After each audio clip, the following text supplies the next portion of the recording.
Vamos lá, pessoal, vamos começar aqui com mais um episódio do nosso VasqueCast. Hoje a gente vai mudar um pouquinho aí o tema, né, os assuntos que a gente está acostumado a conversar aqui, mas eu acho que vai ser um assunto que vai interessar bastante a todos vocês. Estamos com uma convidada aqui muito especial mesmo, a gente está bem feliz de receber ela aqui, né, Renan?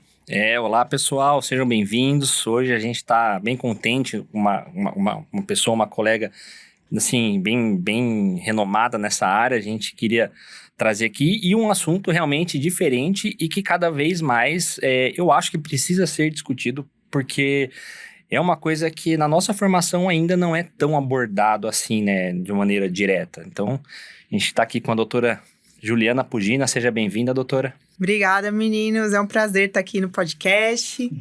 Então, eu acho que, não só acho, mas tenho certeza de que a flebologia é hiper importante, infelizmente negligenciada, como vocês disseram, nas residências, mas é o arroz com feijão do cirurgião vascular.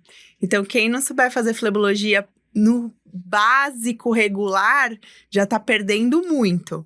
Mas quem souber fazer flebologia lá no nível top, aí a coisa fica bem melhor, e financeiramente principalmente.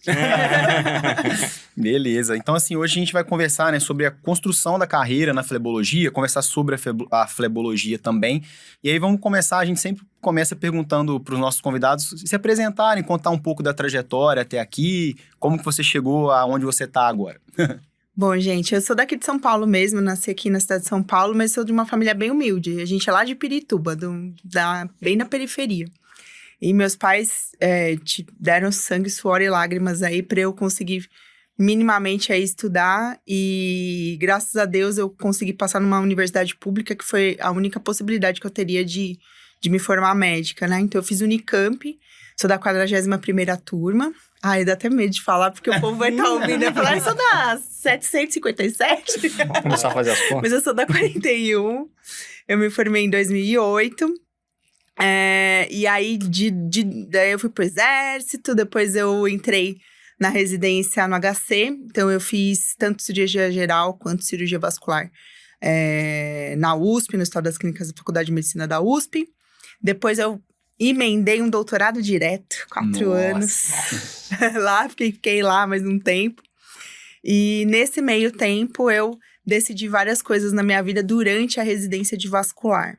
A principal delas, né, na verdade eu já sabia disso antes da residência de vascular. Mas eu sempre gostei de veia e de ferida. Olha que louca, né? Imagina no HC você falar que gosta de veia. Eu falei na minha entrevista da residência. Ai, que retardada. Nossa. Tirei tipo 0. Mas, assim, eu já tava focada. Eu já gostava da parte venosa. Eu já sabia que eu gostava disso. Só que lá, realmente, a residência, como todos os lugares, mas no HC mais ainda, toda a grade é muito voltada para o arterial. Então, eu operei milhões de aneurismas endo, carótidas, de todos os jeitos que vocês podem imaginar. Mas varizes que eu operei na minha residência inteira foram 3. Então, para mim, ir por essa carreira da flebologia foi um pouco mais difícil no início, até porque quase 10 anos atrás, a oferta que a gente tinha de aprendizado, de cursos, tudo não era tão grande como é hoje. Então, era um pouco mais difícil de você aprender. Mas eu sempre fui nerd, digamos assim. Então, eu sempre gostei de estudar. Então, eu estudava para mim. E nessa história de estudar para mim durante a residência, eu tive a ideia, um belo dia, de começar a escrever um blog. Esse blog chamava Pernas Pra Que Te Quero. Foi em 2013 que eu comecei. Tem 10 anos. Eu tava na R4, aí ficava naquele... Sabe aquele intervalo que você fica assim, esperando sala, tá limpando a sala, o paciente tá subindo do PS, aquelas coisas. Né? E eu lá, né, ficava lá com o meu Mac abraçado, porque tinha que fazer a reconstrução de tomo, todas essas coisas. Aí, Osirix, eu nem sei mais, não sei mais nem o ícone do Osirix, como é que é. Tá. Mas enfim, naquela época eu sabia. E aí, eu tava tempo com o meu computador e comecei a escrever artigos pro público leigo, mais baseado nas pesquisas que eu fazia pra mim, pros artigos que eu lia, tudo. Então, eu fazia tipo um resumão, como se fosse uma revisão bibliográfica ali daquele tema. E aí, eu escrevia de forma mais palatável aí pro público geral. E assim começou o blog Pernas pra Criticar em agosto de 2013. Lembro bem. E em belo dia, lá em outubro de 2013, um dos meus posts viralizou. E aí começou a entrar um monte de gente no meu blog. Ao todo, até o dia que eu fechei o blog, tinha mais ou menos uns 4,5 milhões de acessos. Sério? No blog. Porque eu fui o primeiro. Eu nadei o oceano azul das redes sociais em cirurgia vascular. Então, para mim, a minha trajetória é muito diferente do normal da galera, porque eu tive essa sorte, entre aspas, né? Não existe sorte, né, gente? Né? Se eu não tivesse tomado essa ação... É uma soma de fatores. Porque fácil não foi Contra também. tudo e contra todos. Porque naquela época, a rede social era mal visto, gente. Porque só tinha... Assim, hoje tem bizarrice. Naquela época... Ainda é. Era assim... O paciente chegava falando que viu no Google, o cara tomava bronca, assim, sabe, do médico. Uhum. Então, tinha um preconceito muito grande. Então, mas eu falei assim, cara, deixa pra lá, vambora. Ninguém paga meus boletos, é isso aí. Comecei a fazer e deu super certo. Tanto que eu comecei o meu consultório antes de terminar a residência. Quando viralizou, eu comecei a receber e-mail, ligação, tudo gente querendo marcar consulta particular comigo. Sério? E eu era residente. Aí eu falei, meu Deus, o que eu faço? Eu não vou perder essas pessoas, vamos lá. Procurei um lugar, aluguei um período e comecei. Falei, eu vou enrolando o povo aqui, fazer umas esclero até eu poder operar alguém e tal, enfim. E fui atendendo.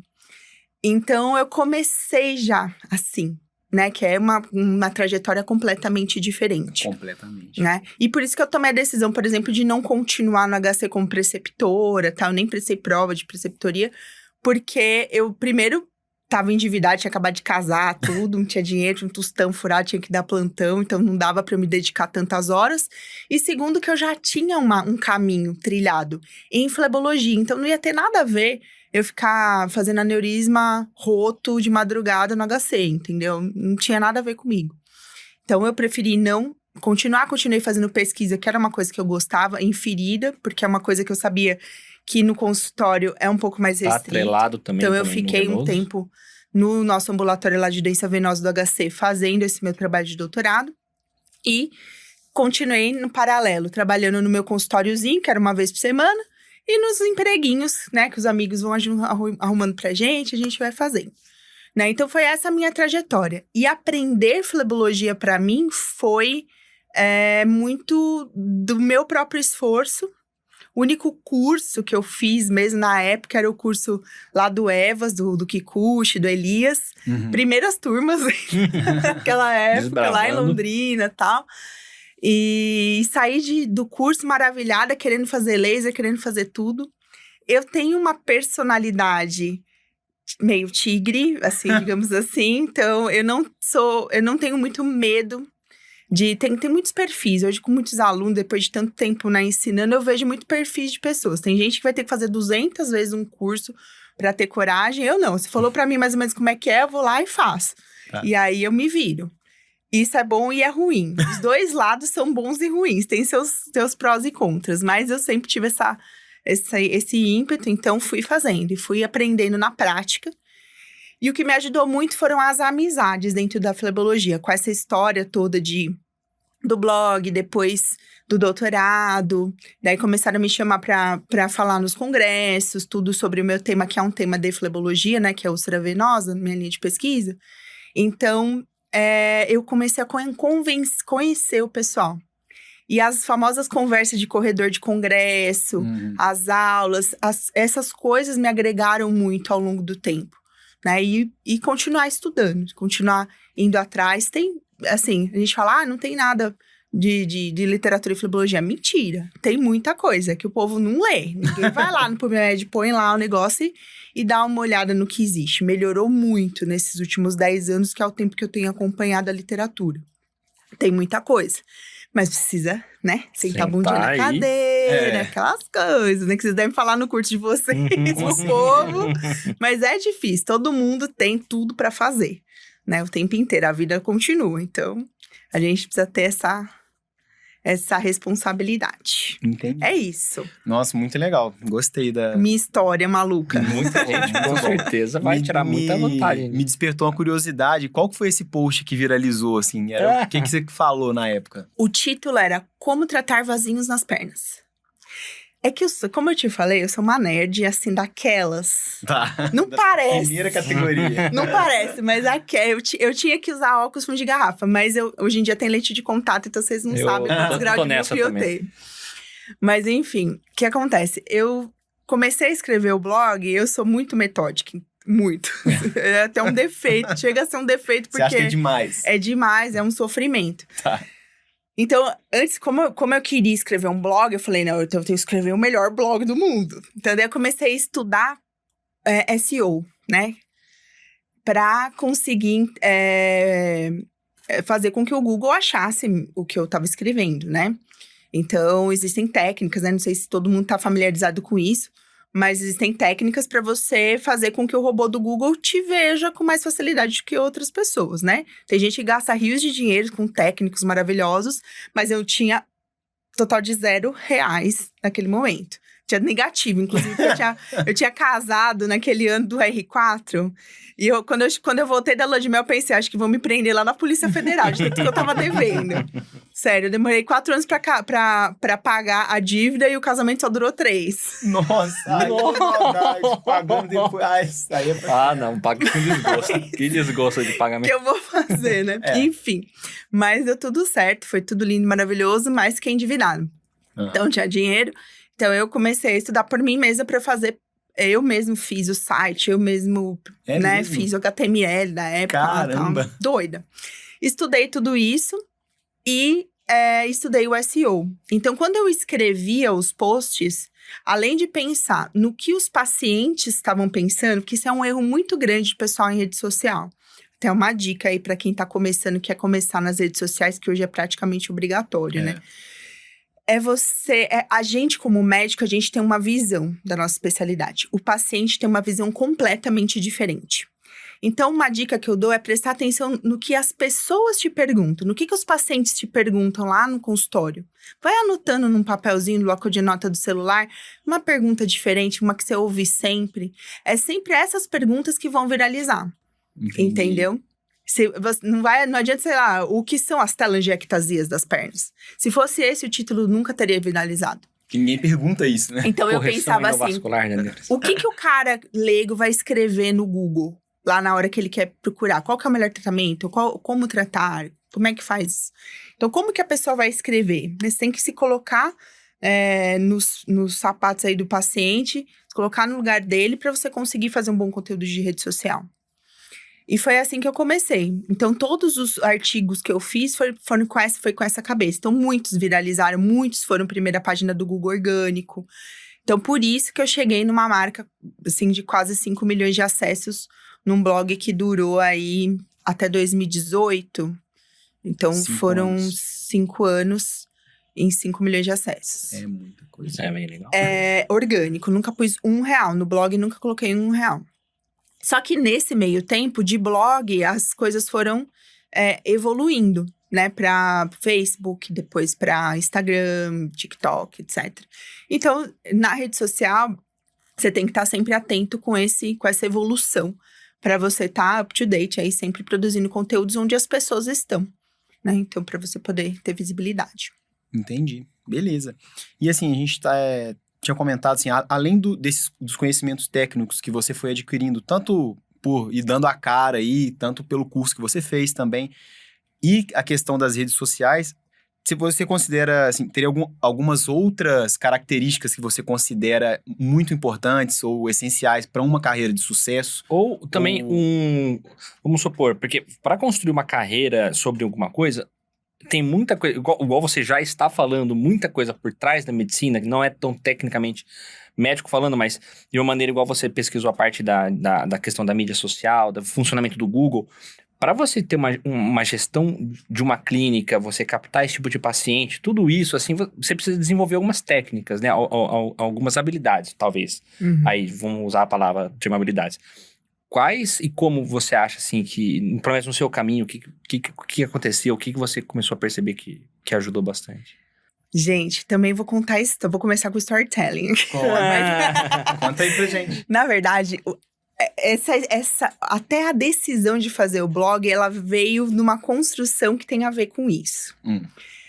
Eu, né, como eu falei pra vocês, família humilde, não tinha por onde começar, nem dinheiro, nem conhecimento de gente, nem nada, assim, tava totalmente no zero. Eu tinha a minha formação, que era boa, era o único ativo que eu tinha no momento. E tinha a facilidade de público, de falar com o público e tal. Que foi melhorando também ao longo do tempo. E na época, eu tava na R4, essa mesma época aí. E eu lembro que uma vez eu fui fazer uma cirurgia eletiva. Um paciente ia fazer um fêmur TP, um enxerto. E era um paciente que eu tava regando, sabe que eu tava cuidando daquele paciente, tudo. Aí calhou que essa cirurgia ia cair no dia que o médico assistente daquele dia, né, que ia entrar comigo, né, meu preceptor daquele dia, eu considerava que essa pessoa não operava bem. Tá? Então eu tinha uma fama de que, não operava legal. Então, eu queria fazer a cirurgia e não deixar o cara pôr a mão na minha cirurgia. Olha a prepotência, né? Prepotência do residente. R-Deus, né? Normal, acontece. R-Deus da vascular. Aí, o que eu fiz? Eu esperei o paciente entrar na sala. Toda hora que eu ia calçar a luva que eu liguei. Falei, tá entrando na sala. Para já ganhar um tempinho, né? Vai ganhar um tempinho. E, de fato, quando o cara chegou, eu gosto muito dele, pessoalmente, mas eu não queria que ele atrapalhasse minha cirurgia, que prepotência, né? E aí, ele chegou, eu já tava na anastomose distal, não sei, ele... Não, vai fazendo aí, então, nem vou entrar. Daí eu falei, sucesso, consegui o que eu queria. E aí, eu tava esperando o paciente ir pra UTI, tava esperando chegar lá, a cama da UTI pra levar o cara embora. E aí, eu pensei, nossa, Juliana, olha como você tem um pingo de humildade. O cara é isso, é aquilo, tinha N títulos, super conhecido, paranocídio, sabe? O cara era um cara de sucesso real, assim, conhecido mesmo no meio. E eu, na minha prepotência, achei que eu operava melhor que ele e queria fazer a cirurgia sozinha, entendeu? Entendi. Eu falei, de onde que eu tirei isso? Eu fiquei meio mal, assim, pensando que seria um defeito meu, mas do outro lado eu pensei, poxa... Se eu considero que ele não opera tão bem tecnicamente, sei lá, não é o supra-sumo da técnica operatória, mas é um cara de extremo sucesso, o que esse cara fez pra ter esse sucesso? Sendo que ele não é aquele cara que você chora vendo operar de tão lindo que é, o cara, né, uma técnica linda. Não tem. E realmente não tem. Mas... Pô, o que aconteceu com esse cara? Por que ele teve sucesso, né? E aí eu comecei a perseguir essa pessoa. No ambulatório, não sei o que, eu comecei a observar mesmo detalhes de como ele se portava, do que ele fazia e tal, pra entender de onde que vinha esse sucesso todo, né? Se não era da técnica em si. Que a gente tem essa ideia na residência, né? Você vê o cara que opera muito, você fala, cara, esse cara opera muito, que lindo, meu Deus, vou chorar aqui no aneurisma tóraco-abdominal. Mas não, assim, não é isso que faz o sucesso. Porque depois eu comecei... Desculpa, coisas até o microfone aqui. Depois eu comecei a ver outras histórias do contrário. Das pessoas que eram exímios técnicos, que sabiam muito, nossa, era uma cirurgia linda, mas que não conseguiam ter consultório, que não conseguiam ter o sucesso que outras pessoas tinham. Por quê?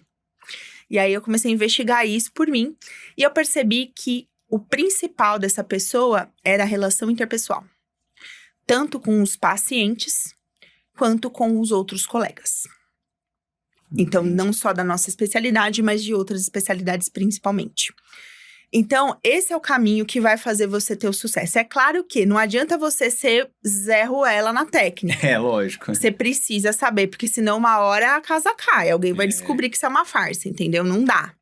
Aliás, tem histórias de farsa da vascular, não sei se vocês sabem, mas depois eu conto pra vocês. Outro dia eu venho só pra falar de fofoca. Tá bom. Vai ter que desligar a câmera. Desliga Não, a gente fala, meu, é culpa, você tá em jornal. Cada história. Nossa. Mas enfim.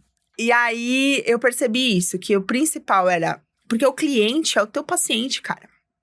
A gente vive num mundo paralelo quando a gente tá na residência, porque a gente fica tentando agradar os nossos chefes, entendeu? Só que esses caras não são os caras que te mandam paciente. Não te liga teu chefe da residência, opa, tudo bem, Renan? Tô te mandando um paciente aí pra você operar. Você já viu isso? Não existe isso, lindos. Não existe. Então, não adianta você ficar lá perdendo seu tempo em fazer networking com esses caras. Tem que ter, né, respeito, amizade, tudo maravilhoso. Mas não são essas pessoas que vão te trazer efetivamente o paciente. Quem que vai te trazer paciente? O próprio paciente. O representante de laboratório traz paciente e o povo chuta a bunda deles, né? Às vezes. Eles vêm aqui, o cara tá mal, tal. E quanto paciente que eu recebi indicação de representante. Quem que te traz paciente? Pessoas que você já conhece, seus amigos, os seus parentes, tá? E médicos de outras especialidades. Então, isso daqui é a chave para você conseguir começar um teu consultório. Se você tiver perfil de consultório, isso é uma outra coisa que eu falo muito para os meus alunos também com relação a isso, porque assim, não é todo mundo que tem perfil para ficar 12 horas trancado dentro de uma sala atendendo paciente, fazendo procedimento. Hoje em dia, cada vez mais, a flebologia se tornou muito ambulatorial.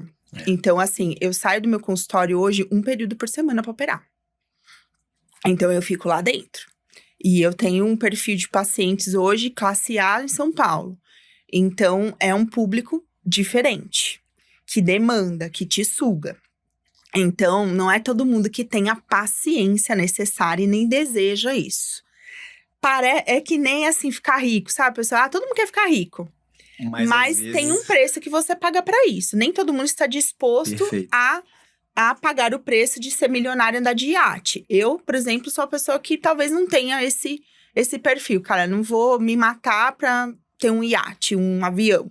Entendeu? Eu prefiro ter uma vida média e continuar fazendo minhas coisas. Faz todo sentido. Tem gente não. Cara, eu vou me matar aqui 30 anos e vou andar de iate. Beleza. Cada um tem que ter esse autoconhecimento. Tem gente que gosta de operar, ponto. Esse cara não vai conseguir fazer consultório. E isso começa lá na residência. Observe os seus colegas que conseguiam atender o ambulatório com um certo prazer. É isso que vai fazer a diferença do cara que teve sucesso no consultório, porque é lá que você aprende a tratar as pessoas. É ter a verdadeira vontade de ajudar aquela pessoa. Esse ímpeto verdadeiro, você transparece ele no momento que você tá na sua relação médico-paciente. E é isso que eu vi naquele cara. Entendi.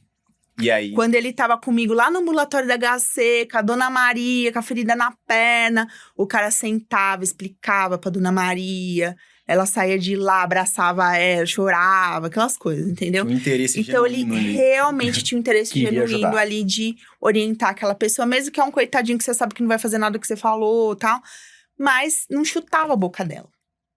Entendeu? É isso. Se você chuta a boca do teu paciente na residência, você pode ter certeza que o cara vai fazer o mesmo no consultório particular. Então, o treinamento da residência não é só saber operar. É saber cuidar das pessoas. Fazer direitinho. Porque senão, você vai ter que trabalhar de emprego lá em Chiripoquinha da Serra, do SUS, porque é só lá que vão aceitar você chutando a boca dos outros. Entendeu? Entendi. Porque vocês acham que na residência vocês estão trabalhando muito? Sempre dá pra piorar, né? Nossa, a pelo gente tá amor. Eu percebendo acho que lá os isso. seus 2, 3 primeiros anos pós-residência, eu trabalhei muito mais que eu trabalhei na residência. Sabe? É complicado. O que eu não tinha, e que pra mim foi bom, eu não tinha a parte psicológica pesada da residência, que eu acho que isso às vezes cansa mais até do que a própria rotina. Ah, com certeza. Né? Mas em termos de hora, praticamente eu trabalhava as mesmas horas que eu trabalhava no meu R3, que foi insano. Então, tua rotina sempre vai ser pesada, teus problemas vão continuar, os boletos vão continuar chegando, e não é por causa disso que você vai tratar mal teu paciente. Então, essas são soft skills que eu acho que a pessoa tem que começar, já desde a residência, prestar atenção se ela quer ter consultório, se ela quer viver do consultório. Eu vivo no meu consultório 100% em termos de grana, desde 2000, fim de 2017 para o começo de 2018, né? Então, foram 3 anos, mais ou menos... Não, pouco menos. Não, minto. 2015 para 2016. Que foi quando a grana dos meus outros empregos não me faziam mais falta. Eu podia sair se eu quisesse. Eu tinha medo de sair, não saía porque eu tinha medo, mas eu poderia não trabalhar nesses lugares, porque meu ganho de consultório já era muito melhor. Então, foram uns 3 anos e meio, mais ou menos, para guinar o consultório com essa história foguete que eu contei pra vocês. Então, não é tão rápido. Mesmo sendo o foguete demorou 3 anos pra chegar lá, entendeu? Então, não é do dia pra noite você vai sentar, vai ter paciente. Então, é uma construção. Só que essa construção, ela começa com a construção do médico que vai estar atrás da mesa. Como que aproveita os momentos que você tem na tua residência pra você treinar isso. Essa relação. Eu acho que esse é o ponto fundamental. Mais do que você aprender parte de rotina, de imposto, de RH, de blá, blá, blá, financeiro, gestão. Contabilidade, gestão. Em vez de você fazer um MBA de gestão na GV, eu acho que faz mais sentido você fazer uma autorreflexão e ver, primeiro, se você tem o perfil, para você poder se embrenhar nessa carreira, senão você vai se frustrar mesmo. Segundo, para você ganhar um pouquinho de amor no coração, tratar bem as pessoas, tá? Ser genuinamente interessado em ajudar aquela pessoa, mesmo que seja uma madame que mora aqui de frente pro Parque do Povo, maravilhosa, aqui de frente do Parque de Ibirapuera, num apartamento de 800 metros quadrados. Essa pessoa também tem os seus problemas, os seus medos, as suas dúvidas. Então, do mesmo jeito que a gente trata a Dona Maria lá, que mora lá em Parelheiros, a gente trata a Valentina, que mora aqui em frente do Parque do Ibirapuera, entendeu? As pessoas são seres humanos. Então, elas vão ter as suas necessidades. E eu acho que isso é o principal. É um back to basics, na verdade, né? Na verdade, você tem que refletir uma coisa muito mais profunda, né? Que vem desde as escolhas da medicina. Porque muita gente, que eu acho que talvez seja um grande empecilho, muitas pessoas entram por conta do status e às vezes financeiro, muitas vezes forçado pelos próprios pais. E eles acham que o fato de você ser médico, ou se tornar médico ou cirurgião, já é aquilo que é necessário para você ter o dinheiro e o status. Mas, na verdade, não é. É uma consequência da maneira que você trata as pessoas. Eu acho que tem campo de trabalho para todo mundo. Mas essa pessoa, provavelmente, vai ser difícil ela ter um consultório cheio. Porque ela não vai ter o perfil de fazer isso. E não tem problema nenhum. Não tô querendo julgar moralmente ninguém. Não, você tá falando eu acho que cada do seu caminho, né? Não é? Cada um tem o seu mérito, né? Então, o cara pode ser excelente, competentíssimo, trabalhar lá, opereiro. Opera, opa, tudo bem? Tchau, Dona Maria, um abraço, tchau. E tudo bem. E vai ter campo de trabalho, mas talvez ele não tenha um bruta consultório. São raros, se vocês observarem carreiras por aí, são raros os caras... Só muito antigamente. Hoje em dia, quem não trata o paciente com pão de ló, tem que estender o red carpet pro cara andar, o cara não tem sucesso no consultório. Então, são detalhes, são coisas. E o principal é essa parte interpessoal. Eu falo muito disso também. A gente estava conversando um pouquinho aqui antes de começar. Então, eu tenho o curso do Fellowship em Flebologia, lá comigo na clínica presencial. E eu tenho um curso de mentoria que é online para o pessoal que não consegue vir para São Paulo para fazer. Os 2 cursos, eles têm aulas em comum. Metade dessas aulas são técnicas, então eu falo de técnica de flebologia, de cirurgia, flebectomia, de laser, radiofrequência, todas essas coisas que todo mundo quer saber. Normalmente eu começo com isso porque o povo tá ansioso. Não quer ouvir isso, pelo amor de Deus. Fala de laser. Qual laser? Mas o mais importante acaba ficando pro segundo semestre, que são essas aulas. E eu tenho aulas sobre isso, né? Falando sobre qual que é o segredinho. Às vezes é uma pitada ali que falta pra você conseguir deslanchar na tua carreira. Alguém te falar isso, olha, é isso aqui que é o importante. Entendeu? Você não fica muito discussão, assim, num campo infértil, né? Antes de você pensar em gestão, você tem que ter o que gerir. Para gerir, né? Você tem que ter pacientes lá chegando, né? Não adianta você saber tudo de gestão se você não gera. é importante? É importantíssimo. Tem aula disso também na minha mentoria, por exemplo, né? Eu falo de RH, de imposto, de como abrir uma clínica. É chato, mas tem que saber. Regras da Anvisa. Tudo eu falo, porque tudo eu tive que descobrir sozinha. Então eu falei, não custa nada eu fazer uma aula e mostrar pra pessoa o caminho das pedras. Mas isso daí é 5%. Parte técnica, eu te diria que é 20%. Os outros 75% é relação humana. E não é simples, né? Não é simples. Então, é de acordo com os teus valores, com os seus princípios e autoconhecimento, que é o principal. Se você percebe que você não tem esse perfil, talvez não seja esse caminho. Tem N jeitos de ganhar dinheiro na medicina. Vascular, então, é muito N ampla, jeitos né? de você ser feliz e próspero e ter uma carreira de sucesso. Você pode trabalhar no hospital, você pode trabalhar fazendo fístula, cateter, fazendo só ultrassom.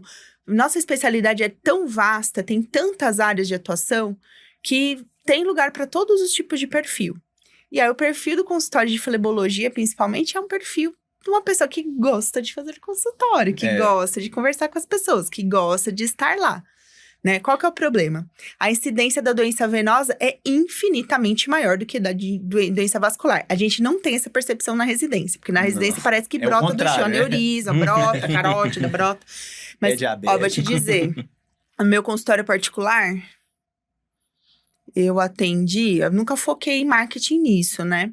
Mas eu acompanhei, sei lá, uns 4, 5 aneurismas de aorta durante 10 anos de consultório. E mais uns, sei lá, 15 pacientes arteriais puros, assim. Fora os que vêm por um ceramista, coisas assim, que daí vocês acabam atendendo mais. Mas pacientes arteriais puros, claudicantes, sei lá, tipo, fazer... Eu nem fiz a cirurgia, né? Encaminhei pro colega, porque, né, eu falei, já nem tenho mais competência pra fazer isso. Sei lá, 2 tiveram que operar. O resto era claudicante, que eu só ficava falando, senhor, para de fumar. Então é próximo menos de entendeu? 5%, né, dos pacientes. 1%, né? Menos de 1%, acho. Menos de 1%. Então, se você pensar que eu atendo, em média, por ano aí, particulares, 180, Então é bem menos de 1%. 200 então. pacientes. É, muito doido, né? Então, realmente, assim, claro que quem tem um foco mais hospitalar, tal, acaba tendo os pacientes, né, retornos de cirurgia, tudo. Mas a captação do paciente arterial é uma captação diferente do paciente venoso. Você já tá numa retaguarda de um hospital. Vai vir paciente do Instagram arterial? Vai vir um ou outro, mas a grande massa que vai vir não é de arterial. Você vai captar esses pacientes de outra forma. Na flebologia, as redes sociais é importante, porque tem muito a própria indicação do paciente, pela estética, ou porque tá com um sintoma, não sabe o que é, e acaba se informando no Google, nas redes sociais. Então, tem muito dessa demanda espontânea, né? Entendi. Então, é isso. Tá, e dentro... Hoje, assim, dos pacientes que você faz a captação, você faz uma estatística para saber de onde que vem esses pacientes. Eu sou a louca da tabela do Excel, sei todas as estatísticas, pode perguntar. E hoje, assim, da onde que vem o maior número dos pacientes? Ainda é da rede social, por incrível que pareça, depois de todo esse tempo. Porque hoje a rede social virou o boca a boca. O boca a boca, ele tá dentro do Instagram, ele tá dentro do Facebook. Entendeu? A pessoa compartilha um post. Em vez de você falar, doutora Juliana, que o telefone dela tá no papelzinho, você marca... fulana, aqui é a doutora que eu te falei. Então, a pessoa quando vem, não fala que é a fulana que indicou, fala que viu no Instagram. Então, é muito difícil você separar. Aquilo que eu falei, que quem manda paciente para vocês é seus amigos, seus familiares, amigos seus da residência de geral, que fizeram faculdade com você, essas pessoas. Então, às vezes a pessoa vai me falar assim, Gil, mas você tem 45 mil seguidores, eu só tenho 300, que são só meus amigos, mas vai adiantar ficar postando? Vai, gente. Porque o seu amigo lá, que é otorrino, ele vai lembrar de você, que você é vascular. Pega a lista dos seus colegas de turma. Você lembra a especialidade de todo mundo? Não. Óbvio que não. Você nem sabe onde que o cara foi, tá na Amapá, sei lá onde o cara foi. Mas os que estão postando sempre eu lembro. Os que estão postando, você lembra. É verdade. E aí você pergunta, você conhece o vascular? Conheço, a Juliana fez faculdade comigo, não sei o que, não sei o que lá. Então, o boca a boca, ele tá ali também. Né? Então, é difícil separar. Quando eu comecei lá, no comecinho que eu contei a história pra vocês, quase que 100% eram dos meus pacientes eram do blog. E os outros eram pacientes não pagantes, parente mesmo. Assim, uma amiga, não pagantes. Dos pagantes. Tem muito, né? Quer dizer, acho que sempre tem, né? Mas assim, você que tá na curva de aprendizado. Então, cara, se você tem um tempo ali pra desenvolver isso, eu alugava a máquina de laser. Aí eu fazia 2 pacientes e ficava lá com a máquina parada. Falava, minhas amigas, venham. Vamos lá. Venham que eu tô precisando aprender. Então, bora lá. Entendi. Então, é uma coisa também que você pode te auxiliar. Você pensa que você tá fazendo um curso gratuito. Basicamente Olha, isso. Que maravilha. Tá todo mundo ganhando. Incrível. Né? Tá todo mundo feliz. Hoje, eu tenho 50% dos pacientes vindo de internet e 50% de indicação entre colegas e outros pacientes, que foi sendo construído isso. Mas eu considero ainda alto. Né? Em quase 10 anos de carreira na vascular, eu ainda considero alto. Mas talvez seja por conta do caminho que eu escolhi, que foi um caminho de consultório 100%. Né? Então, hoje eu não piso num hospital só para operar os meus pacientes do consultório. Não dou plantão, não tenho outros influxos de pacientes aí para entrar, né? Mas, ao longo do tempo, essa porcentagem obviamente vai diminuindo, mas hoje em dia eu acho que não vai diminuir tanto a ponto de zerar. Porque ainda a rede social hoje é muito importante, né, na vida de todo mundo. Tá todo mundo lá ligado. O fluxo de informação lá, o fluxo de pessoas é muito rápido, né? E ainda dentro das estatísticas aí, você falou que a maior parte do seu tempo de trabalho, você tá dentro do consultório. Qual que seria aproximado aí uma proporção dos pacientes que você consegue resolver 100% ambulatorial? Sem precisar... Hoje... Aproximado. Se eu pensar que eu faço... Eu até tenho essa estatística mesmo. Eu acho que hoje em dia tá 80-20, mais ou menos. 80-20, 85-15, mais ou menos, por cento. Entendi, grande maioria. Então, a grandíssima maioria. Tanto que, quando eu comecei, eu tinha vários períodos cirúrgicos. Até porque eu tinha um perfil de paciente diferente, também tem isso, na flebologia. Porque tem um poder aquisitivo do paciente. Então, hoje eu atendo uma classe social que ela tem convênio Mint, Bradesco Top, há 1000 anos, não sei das quantas, que tem Sírio Einstein, tudo que você quiser. Mas eu falo pra ela assim, olha, tem como resolver sem cirurgia, custa 20 mil reais. E ela topa pagar 20 pau, ao invés de pisar no Sírio-Libanês ou no Einstein. Entendi. Entendeu? Isso é um perfil de paciente. Teve uma época que eu não era assim tão glamorous, né? Tava assim tão maravilhosa. Que eu fazia muito coisa por reembolso. Então, o paciente que te busca, por exemplo, para fazer por reembolso, eu nunca fui credenciada em convênio. Às vezes que eu trabalhei com convênio foram em clínicas de outras pessoas. Na minha clínica, eu nunca tive credenciamento. Então, a minha experiência com reembolso. Mas eu fazia cirurgia, por exemplo, pelo valor do reembolso. E era muito engraçado. Tinha cirurgia que eu ganhava 30 mil, na outra eu ganhava 3. Na outra eu ganhava 1,5. Na outra eu ganhava 15. Era uma coisa aleatória. Mas, enfim, no final do mês, era legal pra mim naquele momento. Depois é que eu fui passar pra um valor fixo que eu cobro hoje. Então, nesse perfil de paciente de reembolso, elas estavam mais propensas a não gastar e ir pro hospital para resolver, por exemplo, algumas reticulares que eu precisava lá para poder fazer um tratamento estético mais adequado, ao invés de fazer um laser transdérmico, que ela ia despender um dinheiro grande que o convênio não ia reembolsar. Entendi. Então, vai muito de perfil.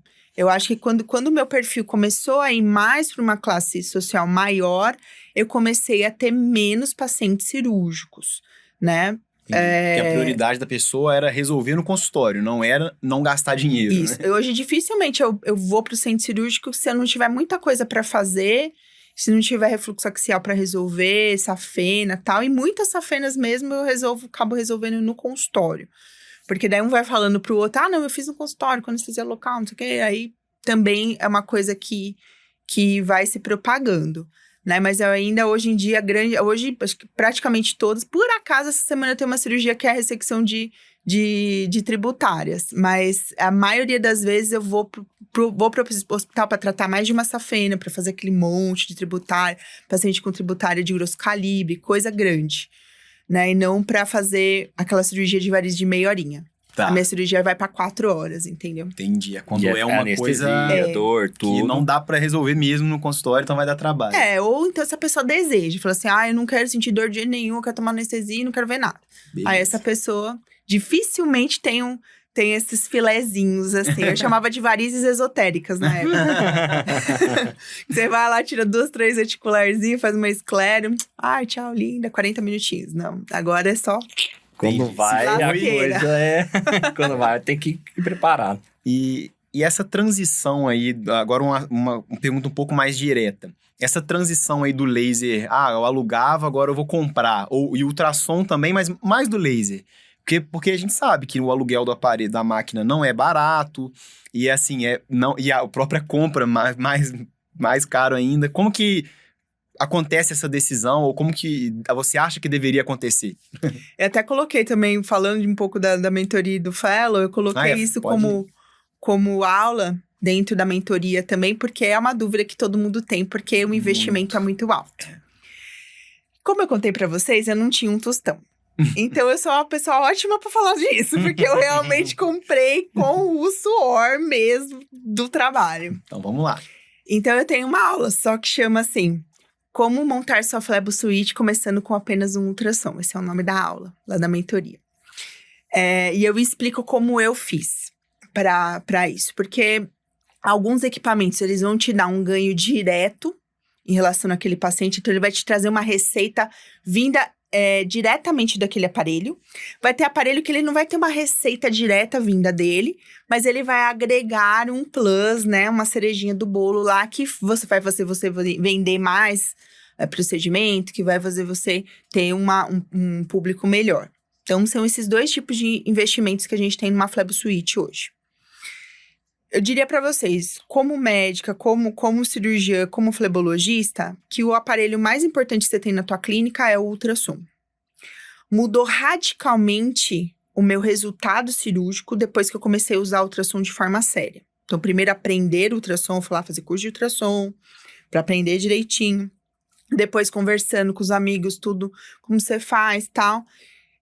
Fazendo um exame muito detalhado de todos os meus pacientes. Eu faço ultrassom de todos os meus pacientes. Eu não ponho a mão na perna do paciente sem eu fazer ultrassom. Mesmo que o cara trouxer do Fleury lá fechadinho, fiz ontem.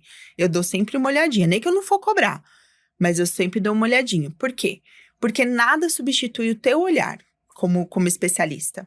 O radiologista que tá lá fazendo um exame a cada 15 minutos, ele não vai ter essa percepção. Ele não vai procurar uma perfurantezinha da lateral da coxa, do plexo de Albanese, entendeu? Que tá drenando uma telangiectasia combinada. Cara, não vai ver isso. O cara vai ver safena, diâmetro, apertou 2 ou 3 vezes a perna, não faz nem espectral às vezes. Nossa. Pode olhar. Pode olhar, eu olho todas as fotos, hein? Eu sou chata pra caramba. A maioria não faz tudo no color, entendeu? Então, você não sabe. Então, eu refaço, faço espectral, faço 3 pontos de observação de safena em cada segmento, porque eu não quero deixar meu paciente com tratamento incompleto. E isso faz muita diferença no seu resultado cirúrgico pós. Mas assim, sem dúvida. Mas não adianta ter ultrassom e fingir que usa. Porque tem muita gente que finge. Tem. Não só no exame, como no procedimento. Então, isso é uma outra coisa também que é imprescindível aprender para quem quer fazer flebologia. Precisa dominar realmente o ultrassom. Bom, então o ultrassom é a primeira coisa que você vai comprar. É caro, né? Você vai gastar aí num usado 30, 40, 50, num novo 60, 70, 80, 100 mil reais num aparelho de ultrassom. Mas ele é um aparelho que você consegue ter uma renda direta sobre ele. E é aí que tá o pulo do gato. Por exemplo, como que eu fiz? Eu trabalhava na época numa clínica em Osasco, que atendia muito Bradesco, porque era do lado da sede do Bradesco, por acaso. Então, eu atendia da faxineira ao vice-presidente do Bradesco, e iam lá na tal da clínica que eu trabalhava. E eu atendia o Bradesco lá não tinha ultrassom. Então, fica uma dica pro pessoal, é um jeito de você conseguir o seu aparelho. Se você tá num lugar que você tem uma demanda, todos os pacientes que entram no consultório vascular saem com pedido de ultrassom. Sim. Quase todos, 99%. Então, todos esses pacientes, quem vai ganhar dinheiro no ultrassom deles é o Fleury, o Amaz, o Delboni, não sei quem, entendeu? Quem for. E não você. Então, se você tiver tempo e disponibilidade, às vezes no começo da carreira a gente tem, né, umas janelas, a gente pode acrescentar, às vezes, uma janela de atendimento nesse local que a gente já atende e trazer nosso aparelho de ultrassom e começar a fazer esses exames. Às vezes a gente consegue que a clínica faça o credenciamento, às vezes a gente faz por reembolso, mas mesmo por reembolso, gente, que te pague R$200 é mais do que o que te pagam numa agenda, que é normalmente R$50, R$60 por perna. E você olha a vantagem que você vai ter em termos de informação que você vai ter para tratar o seu próprio paciente. Então, é uma coisa completamente diferente. Então, além de você aprender, você vai pagar o seu ultrassom, né? Eu tomei essa decisão porque, assim, eu não tinha o dinheiro. E aí, porque queria comprar o raio do ultrassom. E eu tava lá e eu falei assim, de repente eu consigo conversar com a mulher da clínica lá, levar o ultrassom, ver se eu consigo levar. E eu não tinha comprado ainda. Aí eu tava conversando na época, acho que no Facebook, não é WhatsApp, nem sei se é WhatsApp, não, já tinha WhatsApp. Mas, enfim, não sei onde eu tava conversando com a doutora Aline Lamarta, gloriosa. Estávamos lá batendo papo, não sei o que. Eu perguntei assim, Aline, quanto que você faz ultrassom nessa clínica? Aí ela falou, faço. E quanto que você ganha por ultrassom? Ela falou assim, na época, acho que era, o reembolso era muito bom. Foi piorando ao longo do tempo, era uns R$800 por exame. Nossa. Bilateral. Aí eu falei assim, o quê? R$800 por exame? Aí eu tinha acabado de receber um e-mail do que eu tava buscando ultrassom. O ultrassom que eu queria lá era R$50 mil. Aí eu falei, gente, rapidinho. Eu atendo 30 pacientes por semana lá nessa clínica de Osasco. Todos eles eu peço ultrassom. Fiz uma conta de bar ali e falei assim, não, poucos meses eu pago isso daqui. Eu vou comprar. E foi assim que eu tomei a decisão. E aí, fui falar com a dona da clínica, falei assim, olha, será que eu posso fazer os exames? Tem uma sala disponível? Aí, a gente faz por reembolso, você fica com a porcentagem, né? Eu tratei com ela lá da parte, que isso é super importante, gente. Combinem sempre tudo antes, porque a gente é besta. A gente toma cada calótico no começo, mas enfim, sempre combina tudo antes. Combinei com a mulher, falou, não, pode fazer. Eu paguei meu aparelho em 4 meses. Nossa. E aí, dali pra frente, o que eu fiz? Eu fui guardando o dinheiro dos doppers que eu ganhava pra comprar as outras coisas. Então, a segunda coisa que eu comprei foi um Fredo. Por quê? Porque apesar dele não ter um ganho direto em cima dele, ele é um desses aparelhos que eu falei, você não ganha, você não cobra lá, Fredo, tantos reais, não existe isso. Mas ele traz um conforto pro paciente, aumenta a adesão dele no tratamento. Então, eu achei que era uma coisa que era legal eu ter. E na época, eu também já fazia laser, só que eu fazia com gelo. E era um transtorno. Assim, tudo dá, gente. Tudo dá pra fazer em Tabajara. É lógico que você ter todos os equipamentos lindos, maravilhosos, é maravilhoso. Mas dá pra você fazer um tratamento ótimo e usar o que você tem. Então, é isso que eu tento ensinar. Eu comprei o Fredo. Depois, eu comprei um Venviewer. Depois, eu comprei o laser. Tá. Entendeu? Depois comprei outro Venviewer, depois comprei outro ultrassom, depois comprei outro. Aí foi. E fui comprando. Mas assim, tudo começou com esse ultrassom. Então, eu acho que o momento de comprar ultrassom é o quanto antes você puder. O ultrassom, tá? O laser. Por que foi o último que eu comprei? Porque aqui em São Paulo é muito fácil de alugar. E o custo não é tão alto assim quanto você pensa. Porque a hora que você põe na ponta do lápis o custo do aparelho, o custo de oportunidade que você tá perdendo, mesmo que você tenha o dinheiro. Por exemplo, eu tenho 300 pau aqui, eu quero comprar um laser. O custo de oportunidade, às vezes, hoje com a renda fixa 14%, 15%, entendeu? Às vezes não compensa. Às vezes compensa você deixar seus 300 mil lindos lá parados e você vai alugando o teu laser, entendeu? Tem sempre o custo de oportunidade. Tem manutenção que não é barato. Dependendo do aparelho, você vai gastar bastante dinheiro com manutenção. O seu aparelho quebra, se você for alugado, você liga lá, oi, quebrou, viu? Os caras trazem outro. O seu fica uma semana lá no técnico, que você fica sem ganhar. Então, tem tudo isso. Existe conta pra isso, eu mostro na aula também essa conta pra você. Eu fiz até uma tabela no Excel, assim, que a pessoa vai colocando, vai simulando quando que vale a pena. Mas, em geral, eu te diria que se a pessoa tá alugando mais de uma vez por semana, já vale começar a pensar em comprar.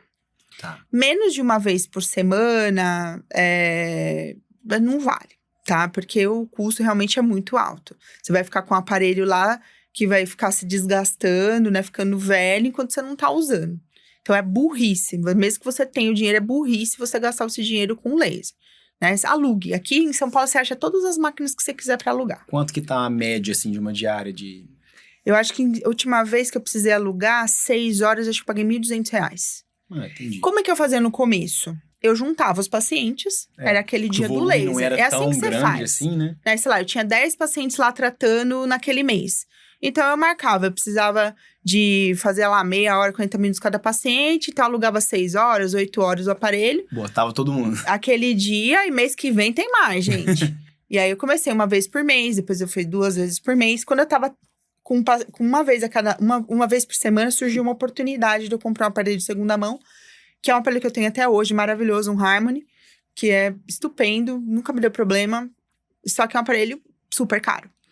E a pessoa, por acaso, estava vendendo, era meu amigo, eu falei, cara, eu quero comprar, comprei e tive essa oportunidade.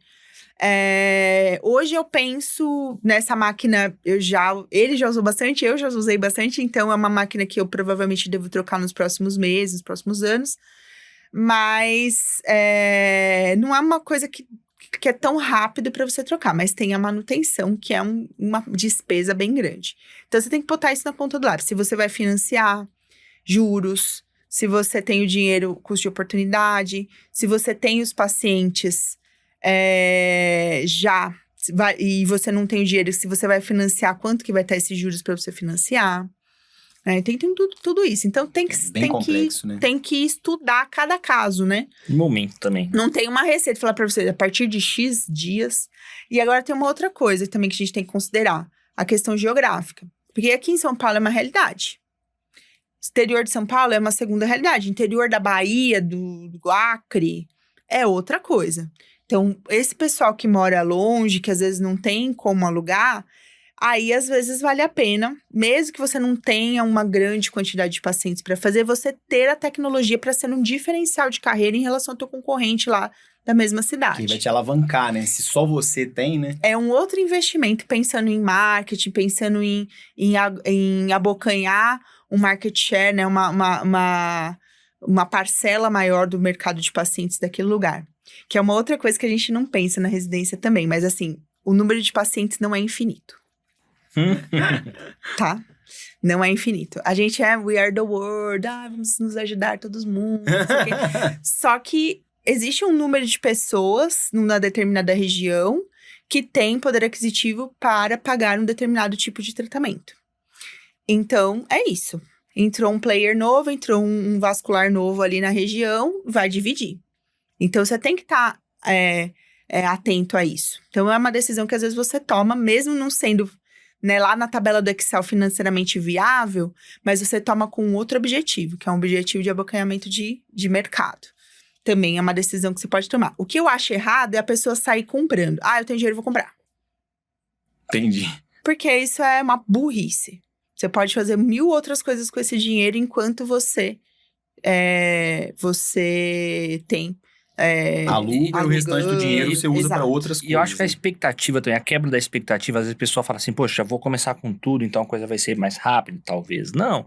Às vezes a pessoa, nesse meio tempo, às vezes tem uma expectativa de ter uma resposta com esse investimento, e ela às vezes não se depara com isso no começo, ela pode, às vezes, achar que não era esse o caminho, mas talvez não é que esse é o caminho, mas não desse jeito nesse momento, né? É a questão do custo de oportunidade. Exatamente, que ela falou. exatamente. Você tem eu tenho aqui 800 mil, sei lá, 500 mil, 1 milhão, quanto for. Não é... E aí? Mas aí você vai investir tudo, montar um consultório lindo, mas às vezes não é o melhor caminho. E aí você acha que o consultório igual ela falou, a taxa de juros aí 14%. Pô, se você só alugasse e botasse essa grana rendendo, talvez nesse momento seria o mais adequado. Com certeza. Né? Então, faz parte, né? É que a gente é afoito, né, geralmente.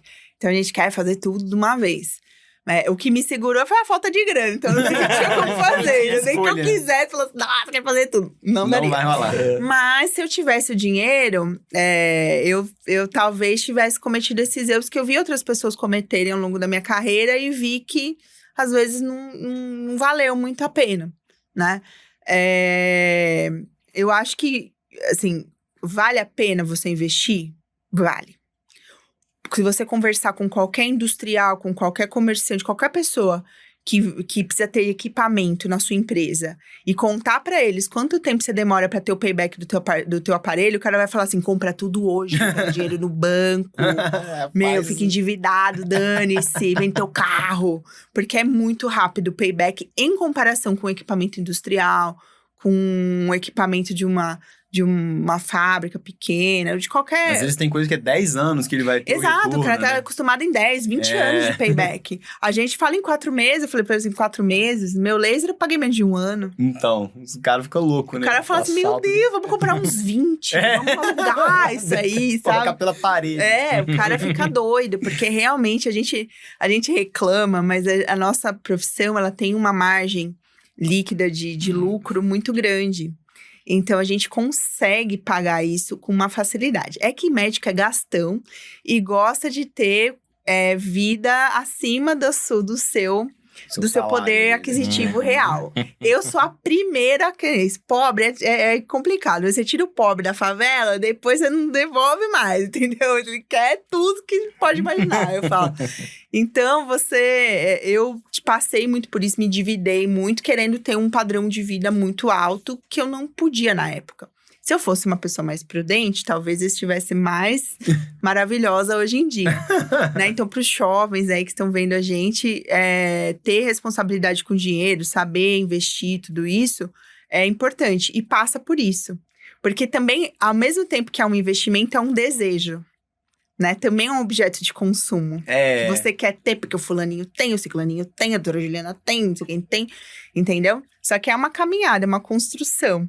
Né? E se você começa a botar o carro na frente dos bois aí, você se lasca. E aí você vai ficar pagando salário pro banco, né? De Em juros. vez de pegar o dinheiro e investir, Exatamente. Tá na parcela da BM. O médico então dá plantão 24 horas, um atrás do outro, dorme no plantão, mas tá lá de Mont Blanc, BMW, Porsche, entendeu?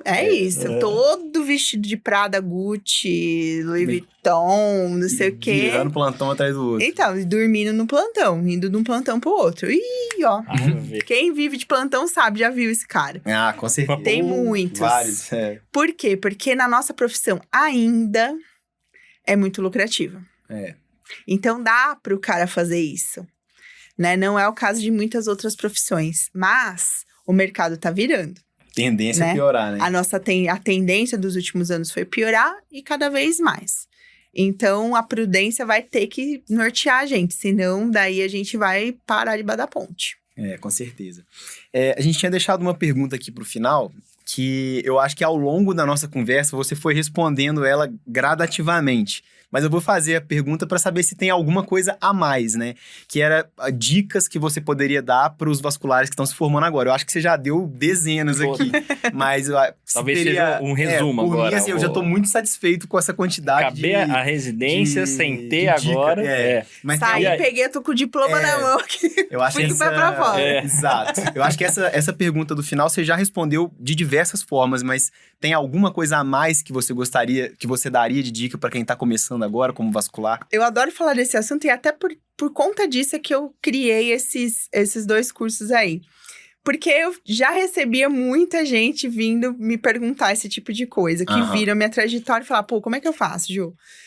Daí eu falei, cara, eu vou estruturar isso e vou fazer, pra não esquecer de falar tudo que tem que falar, eu vou mostrar tudo que eu acho que é importante para uma pessoa seguir os passos que eu fiz e outras pessoas fizeram também, cada um aí do seu jeito. Mas o que eu acho? Eu acho que na vascular a gente tem vários caminhos. E às vezes a gente fica perdido com isso no começo. E quando a gente sai da residência, a gente sai com medo.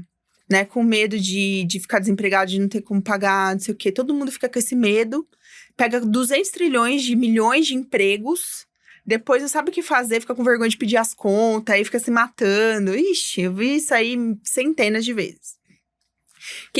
Jovem vascular, o que eu te recomendo? Primeira coisa, toda vez que você for trilhar o seu caminho, né, primeiro o autoconhecimento, saber do que você gosta. Quero fazer só flebologia, quero fazer só arterial, quero fazer só ultrassom, eu quero fazer um mix, quero trabalhar com tudo. Tudo é possível. E existem histórias de sucesso em todos esses jeitos. O que eu te digo, tenha o foco do que você quer. E aí, é mais fácil, porque o mais importante na carreira são os nãos que você diz, mais do que os sims. Então, quando a gente sai da residência, a gente sai com muito foco em falar sim pra todo mundo, querer agradar todo mundo, nossos chefes. O cara chama pra cirurgia meia-noite, aí no outro dia você tava de plantão, mas você vai mesmo assim, aí você tenta dar um jeito. Sua vida fica um inferno. Então, o foco é um não. Ter foco é dizer não. Então, os nãos que você diz é que vão trilhar o teu caminho. Então, primeiro você precisa saber pra onde você tá indo. Lição número 1. Pense mesmo, gente. Seja sincero com você mesmo. Pega um final de semana, senta e pensa, cara, como é que eu quero que seja a minha vida? Eu quero dar plantão? Eu quero trabalhar no hospital? Eu quero aguentar madame lá no meu consultório? Ou eu quero trabalhar num consultório popular, atender um monte de Dona Maria? Como que é o jeitão que eu gosto mais? Primeira coisa.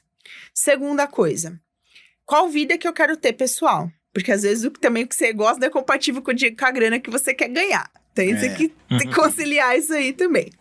E sinceramente, porque nem todo mundo... Você não precisa ganhar muito dinheiro para ter o que você quer. Às vezes você precisa de uma vida que precisa de X, outra de 5X. Né? Então veja o X que você precisa. Terceira coisa. Baseado nisso, que vai ser o seu foco, toda vez que alguém for te oferecer um emprego, for te oferecer um plantão, for te oferecer qualquer coisa, uma agenda de ultrassom, sei lá o quê, você olha para o seu objetivo. Isso é condizente com o meu objetivo? Se não for, seja quem for, pode ser o professor titular do não sei o que lá. Você fala assim, ai, obrigada, professor, te admiro demais, rasga a seda lá, mas eu não vou poder. Porque você precisa de tempo para você poder trilhar o teu caminho pro outro lado. Por exemplo, não adiantava nada. No meu caso, eu prestei um monte de concurso. No começo, eu era desesperada, a louca dos concursos. Prestei um monte de concurso, passei em tudo quanto é concurso. E eu lembro de um específico que foi, por exemplo, pro Municipal do Tatuapé. Era um concurso estatutário, né? Não era CLT, então era para ser funcionário público, aquele lá que aposenta com integral, todas aquelas coisas. O salário não era bom e o trabalho era 100% arterial. Então, foi uma decisão que eu tomei. Naquele momento, eu tinha tempo e poderia trabalhar lá no Tatuapé. Mas eu ia focar numa coisa que não tinha nada a ver com o que eu tava trilhando. Eu tava fazendo flebologia, tava querendo comprar laser, ultrassom e tal, né? Talvez me ajudasse, mas o dinheiro não era tão bom assim, né? Então, se o negócio não for te ajudar financeiramente muito, porque você fala, pô, aí eu pego esse dinheiro aqui, compro o meu ultrassom, eu pego esse dinheiro aqui, não sei o quê. Ou for te ajudar em algum skill, alguma coisa que você precisa aprender para você trilhar seu caminho. Por exemplo, diferente de um emprego de passar catéter guiado por ultrassom. Pô, para ser flebologista, você precisa saber muito ultrassom, precisa saber fazer muita punção. Eu pego lá uma perfurantezinha, hoje peguei lá uma tributariazinha de vir pra cá, 1,1 milímetro deu. Tributariazinha. Imagina você puncionar guiado por ultrassom, um negócio de 1 milímetro. Cara, se você tiver mão de catéter, às vezes é um jeito de você pegar essa mão. Então, é um emprego que faz sentido, mesmo que a grana não seja tão boa, né? Então, esses nãos é que são importantes. E os sims guiados. Então, é isso que a gente precisa aprender na nossa profissão. Porque a gente sai muito afoito. E a gente quer fazer tudo de uma vez, né? Agora, em termos de... Tem gente que me pergunta, Ju, vale mais a pena querer fazer tudo, de tudo um pouco, ou querer se focar numa área? Na minha experiência, assim, eu vejo que quem se foca mais acaba tendo um pouco mais de sucesso, na minha opinião. Eu vi poucas pessoas que querem abraçar o mundo e conseguiram ser bons em tudo. Né? Então, a flebologia, por exemplo, é uma área de atuação dentro da cirurgia vascular que ela é completamente diferente a mentalidade que você precisa ter no tratamento do paciente do que do paciente arterial. Então, se você tratar o paciente de veia do jeito que você trata o paciente de artéria, dá ruim. Esses dias mesmo eu operei uma paciente, tem uns 2 meses. Essa paciente faz 15 anos que acompanhava em grandes figurões vasculares daqui de São Paulo. Todos eles mega focados em arterial. Ela é uma paciente que tinha uma insuficiência de safena que era sabida há 15 anos. 15 anos ela foi sendo cozinhada porque era gordinha, porque não sei o quê, porque não sei o que lá, ninguém operou ela. Desses 3 figurões que ela passou. Ela chegou pra mim com CAPC4, Nossa. com dermatite óculos, lipodermatosclerose, com a perna inchada desse tamanho. Uma paciente que anda de jato, ela tem um jato, o marido dela tem um jato. Assim, ela não ela não precisava, não é a paciente do SUS, entendeu? Não é que a pessoa não teve acesso nem nada. Ela estava com colegas bons, né?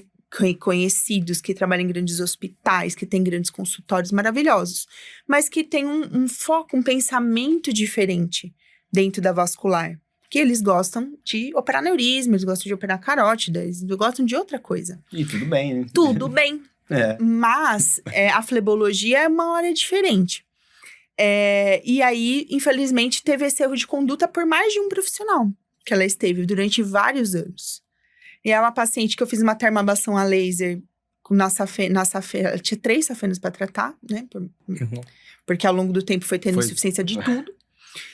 É uma paciente obesa, uma série de coisas. Só que assim, a melhora de qualidade de vida dela com 1 mês e meio de pós-operatório... A mulher chorou na última vez que ela veio de agradecimento por causa de um laser que eu fiz guiado por ultrassom, que deu trabalho, assim, nenhum. Entendeu? Por quê? Porque ela nunca tinha sentido a perna dela leve e ela foi viajar com os netos e pôde aproveitar a praia e se sentiu bem de sintoma, né? Não é uma paciente estética, sabe? Então, isso é um ensinamento, né? Às vezes, sinceramente, não tenho opinião formada. Ainda não conheci um case... Pode existir essa pessoa que faz otimamente arterial, maravilhosamente flebologia, maravilhosamente ultrassom, o cara manja de tudo. Talvez exista essa pessoa, seja maravilhosa. Eu não conheço ainda, não conheci essa pessoa. Acho mais fácil focar e ter a humildade de, no momento que você receber um paciente que você não tá conseguindo resolver, você mandar para uma pessoa que tá mais focada na área que você não manja tanto. Essa humildade é difícil. Porque tem a humildade profissional e tem a ganância também, né? Porque às vezes você tá... Aquele boletim que você precisa pagar aquela cirurgia ser tão boa. E aí você vai lá, mas não vale a pena. A maioria das vezes não vale a pena. Eu acho que tem pacientes que não vale a pena é isso. É você operar uma coisa que você não tá habituado. Vai dar problema, você vai se lascar. Segunda coisa, paciente que chega no consultório falando pra você assim, doutor... Tudo que eu faço, eu tenho complicação, dá errado. Nossa, eu fiz não sei o que, deu não sei o que lá, não sei o que. Esse aí você pode ter certeza. Esse aí eu falo, dá flor meio elástica. Tchau.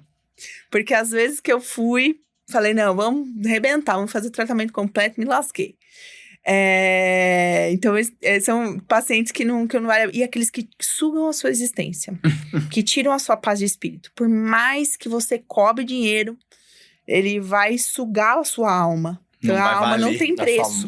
Entendeu? Não tem. Então, essa pessoa também... Ele vai muito de perfil. Assim como a gente tem o perfil para escolher especialidade e tudo, tem o perfil do paciente. Eu acho que a rede social te ajuda um pouco nisso. Porque o paciente já vem meio parecido com você. Entendi. Em seu jeitão, entendeu? Porque já te viu, já te conheceu ali pessoalmente, né? Seus atributos pessoais, tudo. Então, é menos... a probabilidade de você receber pacientes muito diferentes dos seus valores e princípios é menor. Mas ainda vem, né? Então, às vezes, você fala que assim, olha, né? Deixa para o nosso colega aqui, diferente. Entendi. Ótimo, doutora. Uma coisa que eu acho que você podia comentar, você falou dos cursos, né? Se você quiser falar aqui no final agora, quais nomes do curso, onde que o pessoal consegue achar, porque às vezes alguém, ouviu, achou, tá interessado. Eu já tô querendo fazer. Então, aí já fala onde que é. Bom, são 2 cursos diferentes. Eu comecei com o Fellow. Isso começou quando eu fui para os Estados Unidos, que na época do meu doutorado eu fui palestrar várias vezes nos Estados Unidos e conheci o Fellow de flebologia, que é uma coisa que a gente não tem no Brasil. Que é como se fosse 1 ano a mais de residência. Existe uma prova de título lá para flebologia, né, como área de atuação. Inclusive, não precisa ser vascular para ser flebologista lá. Pode ser dermato ou medicina de família. Sério? Ou cirurgia geral. E aí, você pode fazer o fellow de 1 ano. E aí, você vai fazer tanto a parte venosa endo, né? Estente de ilíaca, nutcracker, essas coisas. Quanto a parte de flebologia mais superficial. Então, existem esses cursos lá. E tive a oportunidade de conversar com as pessoas que eram, né, os preceptores desses cursos. E achei interessante, enfim, falar, cara, não tem no Brasil, vamos fazer? Daí eu comecei a fazer. Era uma vaga por ano, meio informal, assim, no começo e tal, em quem eu conhecia, com alunos que estavam saindo lá da residência, que eu ainda estava no ambulatório lá do HC.